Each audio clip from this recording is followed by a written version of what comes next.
श्री साईनाथ मंडल एवं सात खिड़की मित्र मंडल की ओर से नवनिर्वाचित नगर सेवकों का स्वागत व सम्मान समारोह उत्साहपूर्ण वातावरण में आयोजित किया गया। इस अवसर पर लगातार 7वीं बार नगर सेवक पद पर विजय प्राप्त करने वाले विलास इंगोले के साथ डॉक्टर संजय शिरभाते, ललिता सुरेश रतावा एवं सुनीता मनोज भेले का पुष्पहारों से स्वागत कर अभिनंदन किया गया। इस दौरान विलास इंगोले की गुड़तुला भी की गई। इसके पश्चात यह गुड़ गौशाला में गायों को समर्पित किया गया। कार्यक्रम की अध्यक्षता सरदामलजी शर्मा ने की, जबकि मुख्य अतिथि के रूप में अनिल जुगल किशोर अग्रवाल उपस्थित रहे। कार्यक्रम का सूत्र संचालन पप्पू छांगानी ने किया। मंच पर गणमान्य नागरिकों में मनोज भेले, सुरेश रतावा, गजानन राजगुरे, संतोष केशरवानी, दयाशंकर केशरवानी, सदानंद आप्पा कुर्ढे, पूर्व नगर सेविका किरणताई गुलवाडे तथा कांचन उपाध्याय विशेष रूप से उपस्थित थे। कार्यक्रम की शुरुआत दीप प्रज्वलन के साथ हुई। इसके पश्चात श्री साईनाथ मंडल के संस्थापक स्वर्गीय वैद्यनाथ जी, पूर्व नगर सेवक स्वर्गीय छोटेलाल केशरवानी एवं स्वर्गीय बद्री प्रसाद केशरवानी को श्रद्धांजलि अर्पित कर कार्यक्रम का शुभारंभ किया गया। सभी नवनिर्वाचित नगर सेवकों का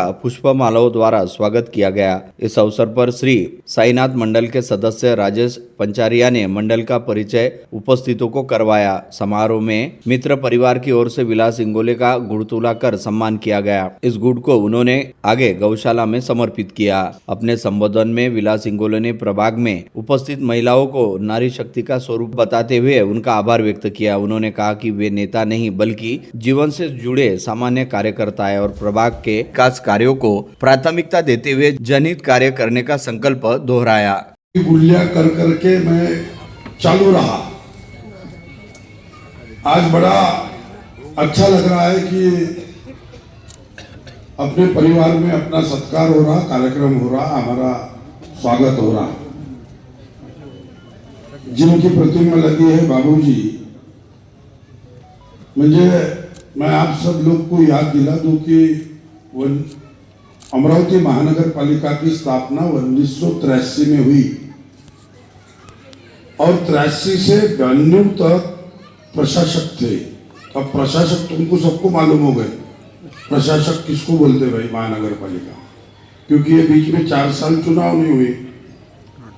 उस वक्त 1992 में महानगर पालिका का चुनाव हुआ और मुझे बाबूजी मतलब संतोष बाबू केशरवानी बाबूजी के हाथ से एक फॉर्म मिला था 92 में कांग्रेस पार्टी का,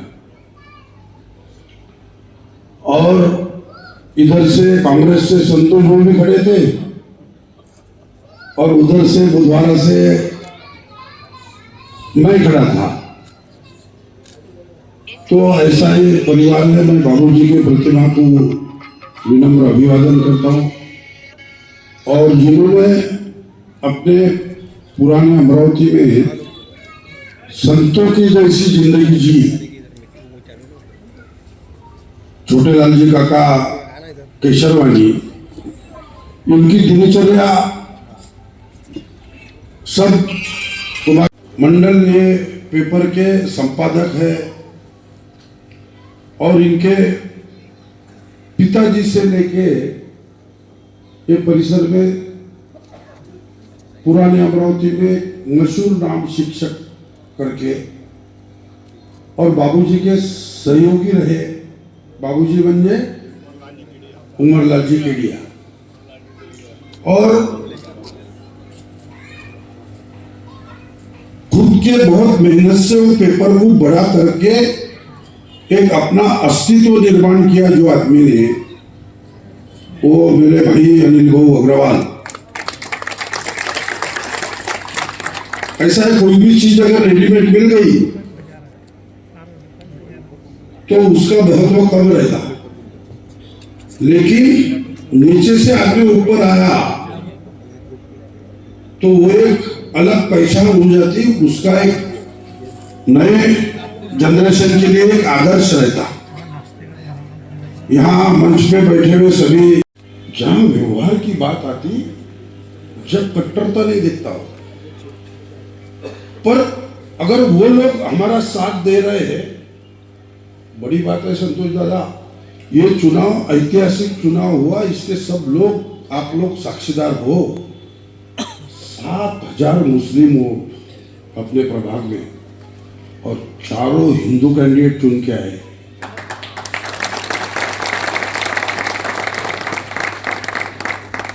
बबलू बाबू के प्रभाग में एक मुस्लिम उम्मीदवार उनके साथ में था। और रवि बाबू, सोचने लायक बात है, विकास के काम के सिलसिले में मैं गेट के अंदर जब आता हूं तो भगवान दत्त का मंदिर है, उसका जीर्णोद्धार भगवान ने मुझे निमित्त बनाया और करवा लिया। बुधवार में आए तो हनुमान जी का मंदिर है, बहुत पुराना, कब बना मालूम नहीं, आजादी के पहले का मंदिर है। ये सब मंदिर ऐसे ही है। थोड़ा आगे गए गजानन महाराज का मंदिर है, माता खिड़की। उसके आगे गए, पूरे देश में, हिंदुस्तान में मशहूर मंदिर है भगवान श्री कृष्ण का, करोड़ों रुपए का निधि लाया, वो मंदिर बन गया, बहुत अच्छा, आप देख सकते हैं। वो लिखा है कि भगवान के पदस्पर्श से पावन हुआ वो मंदिर है।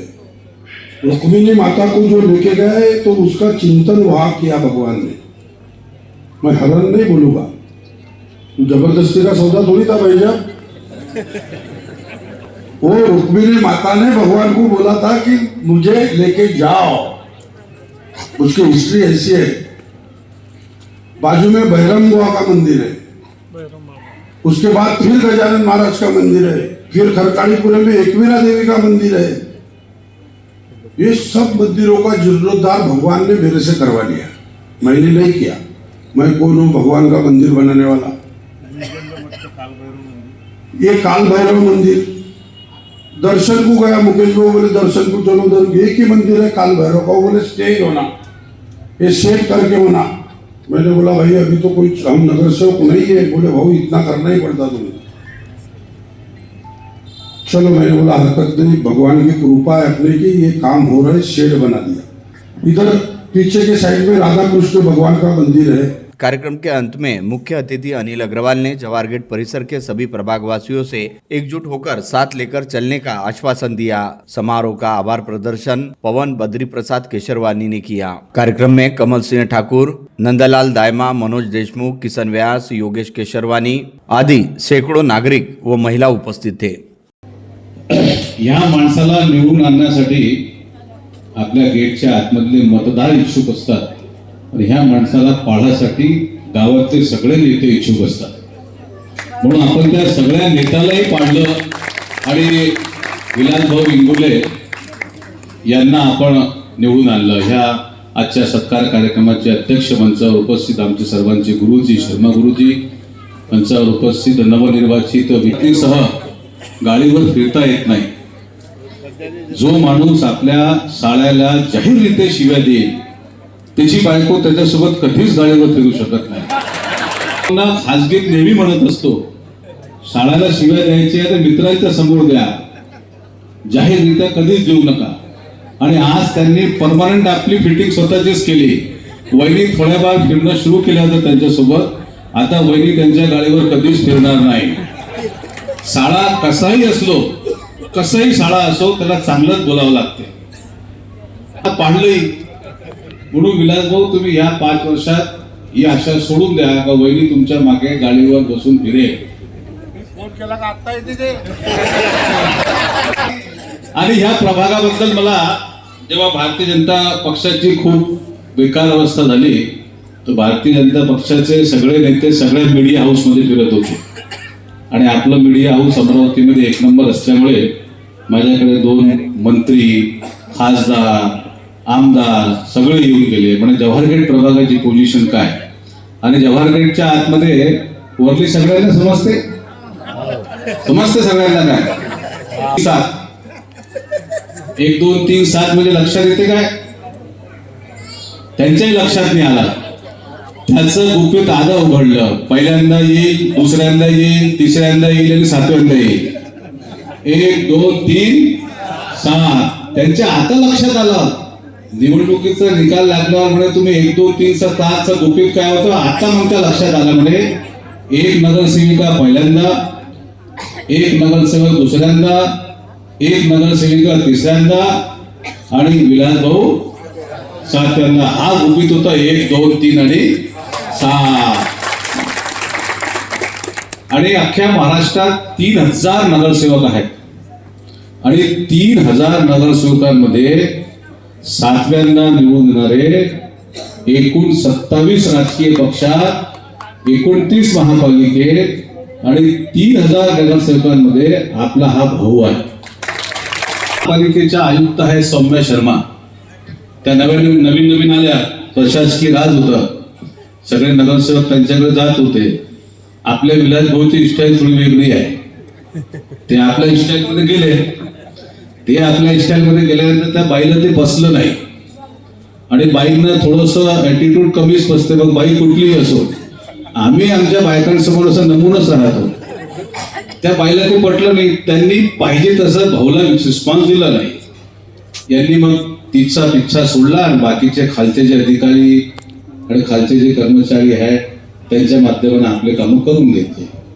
आता निकाल लागल्यावर आमचे जे पोरं आहेत मीडिया हाऊसचे जे काम करत असतात ते म्हणजे सौम्या शर्मा सांगत होती, अरे बापरे इतने बड़े आदमी, ये 7वीं बार चुन के आए क्या, ये सबसे ज्यादा ऊपर से चुन के आए क्या.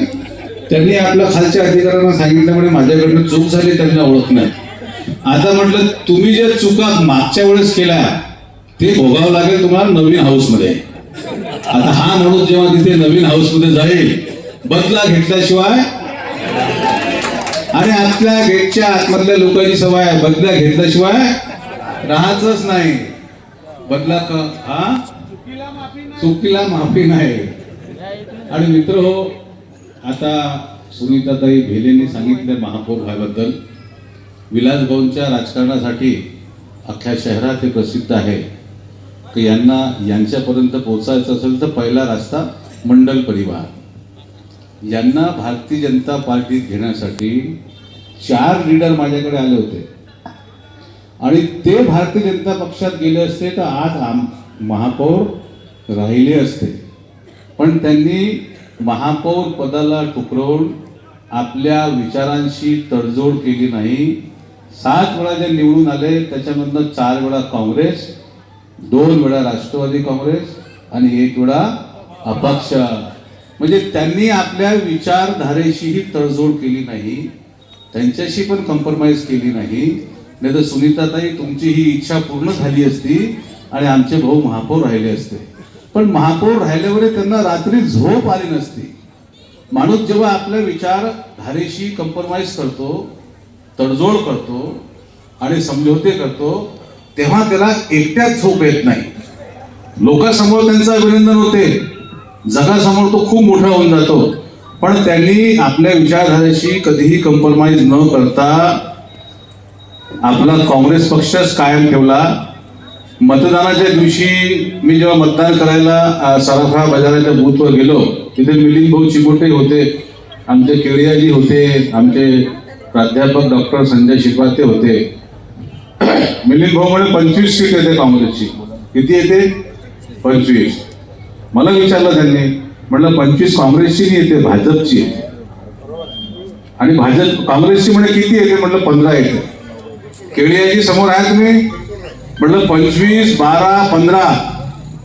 12 MIMचं येईल, 15 काँग्रेसचं येईल, भारतीय जनता पार्टीच्या 25 येईल. बाकीच्या पक्षावर आम्ही लक्ष दिलं नाही. भाऊ आम्ही दिलं नाहीये, आम्ही लोकांनी दिलेल्या शब्दाचं उत्तर घेऊन राहिलो आहे. हा शब्द आम्ही तुम्हाला दिला नाही. आम्ही तुम्हाला विलास भाऊच बोलतो, आम्ही तुम्हाला पहिलवान आतापर्यंत बोललो नाही. पण आमच्या गेटमध्ये येऊन तुमच्यावर आरोप प्रत्यारोप जर करून कोणी बाहेरचा नेता जात असेल तर त्याचं आम्ही उत्तर दिलेलं आहे. विधानसभा निवडणूक झाली, भाऊंसोबत माझं 3 महिने बोलणं बंद होतं. नाही तर असा कोणताही आठवडा जात नाही जेव्हा आम्ही बोलत नाही, एकमेकांसोबत ऑफिसला किंवा घरी बसत नाही, राजकारणावर चर्चा करत नाही, व्यापारावर चर्चा करत नाही. पण त्या 3 महिन्यात मी त्यांच्याशी बोललोच नाही. ते ह्याच्यासाठी बोललोच नाही, माझी त्यांच्यासमोर अट होती त्यांनी विधानसभा निवडणूक लढवावी. ते ऐकलं नाही, किंबहुना त्यांनी त्याकरिता आपली स्वतःची हिंमत केली नाही.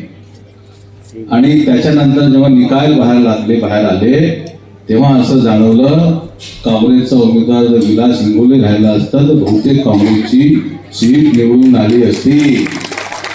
मुसलमानांचे पूर्ण शहरात सगळे मतं मजलिसे इत्तेहादुल मुस्लिमी म्हणजे AIMIM पार्टीला गेले. फक्त ह्या प्रभागात ह्या चौकडीला भेटले. हे जादू काय आहे यांनाच माहित आहे. याच्यासाठी जोरदार टाळ्या व्हायला पाहिजे. इतकं असून सुद्धा इथे जातीपाती येत नाही. माझी तुमच्याबद्दल थोडीशी नाराजी आहे. याच्यासाठी आहे कोणतीही मोठी निवडणूक आली का आपण एकदम टाईट होऊन जातो. बाहेरचे नेते ज्यांचा आपल्या जवाहर गेटच्या आतमध्ये कोणताही संबंध नाही, आपण त्यावेळेस ह्या माणसाचं न ऐकता एकदम टाईट होऊन अशा लोकांचं काम करतो ज्यांचा जवाहर गेटच्या आतमध्ये विकास कामाशी संबंध नाही, पक्षाची असेल. शेवटी मी पण इथला एक नागरिक आहे. ह्या मतदारसंघाचा ह्या प्रभागाचा मी एक नागरिक आहे, मतदार आहे. मला बोलण्याचा अधिकार आहे. जर तुम्ही कोणतंही काम असतं तर कोणाला फोन लावता? कोणाला फोन लावता? मग त्यावेळेस मोठ्या नेत्याला फोन का लावत नाही? मोठ्या पक्षाला फोन का लावत नाही?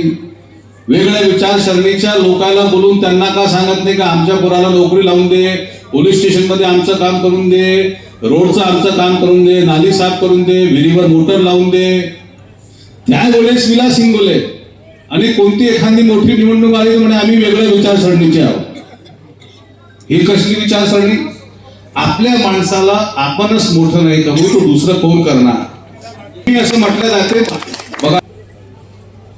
आणि सगळ्यांची हे एक गैरसमज झालेले आहे की जवाहर गेटच्या आतमध्ये फक्त हिंदुत्व विचारधारेचे लोक आहेत.